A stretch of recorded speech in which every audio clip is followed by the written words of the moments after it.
Hi folks, it's Sam Farmer. I'm in the Blue Ridge Mountains of North Carolina. One of the things I've always loved about my job as an LA Times sports writer is I get to investigate the curiosities of life. Interesting people, interesting places, and just sort of oddball stories. Well, I'm going to be covering the Masters in Augusta, Georgia later this week. And something I've always wondered about the Masters is that blinding white sand in the bunkers. I haven't seen it at any other golf course. Where does that come from? Well, I traced its origins back to a tiny mountain town in western North Carolina called Spruce Pine. We're gonna check it out today.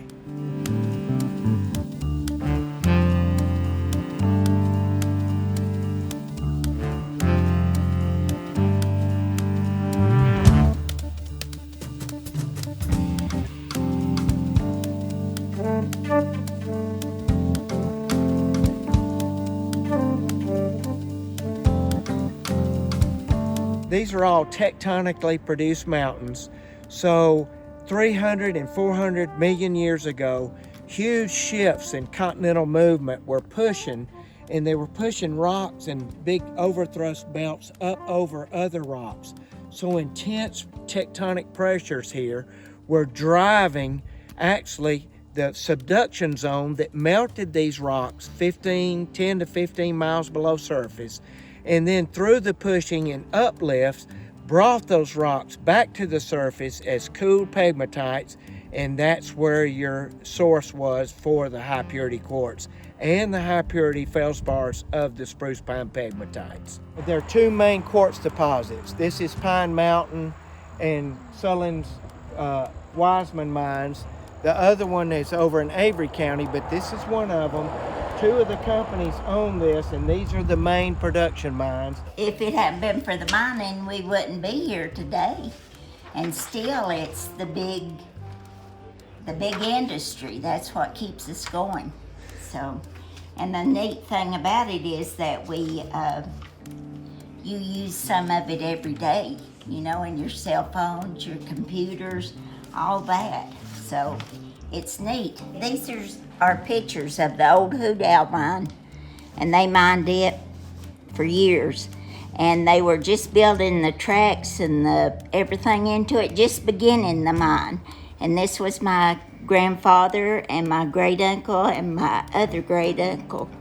But all my family worked in it. My family, again, this was my great uncle. He got blown up. He broke his back. He got blown up with dynamite, and it blew him against the wall and broke his back, but he still mined. This is the Chalk Mine. This was part of the Feldspar Corporation, which is now owned by the Quartz Corporation. But this was a curvilinear mine. We mined around the summit there. But this was mainly a feldspar and mica mine. It's not a high purity quartz mine because it does not have the intricate network of cracks that get into the crystal. When the sun's out and the sand is in its best condition, it's just pristine. It's breathtaking. It certainly, we get people that, we're really close to the parkway here, so we get people a lot of times that will just come off the parkway not even knowing we're here and see it, and they're just awed by the background with the mountains, and the sun hits that sand and it just sparkles. This, Sam, is the spruce pine material, the quartz sand.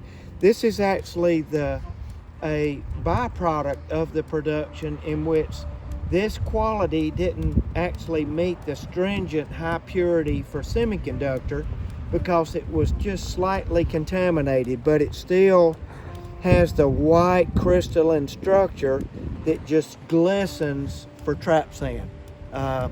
I don't think you would find a more pure, a more quality, or a more bright sand in the world.